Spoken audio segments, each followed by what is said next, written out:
Guys আজি যেহেতু DLEDৰ result দিবগে এতিয়া DLEDৰ ৰিজাল্ট কেনেকৈ চেক কৰিব লাগে মই আপোনালোকক জনাই দি আছোঁ।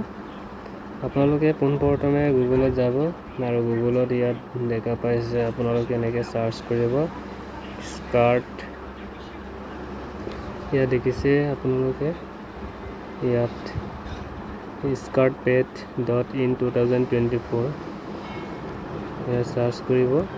মই সাৰ্চ কৰি দেখুৱাই দিছোঁ ইয়াত এনেকৈ আপোনালোকে গুগলত লিখি সাৰ্চ কৰিব ঠিক আছে। এতিয়া ইয়াত ক্লিক কৰি দিব।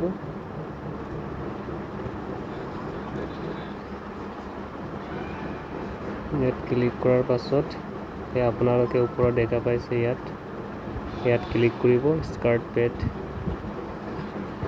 ইয়াত ক্লিক কৰাৰ পাছত এতিয়া চাওক ইয়াতে the result will be lively shortly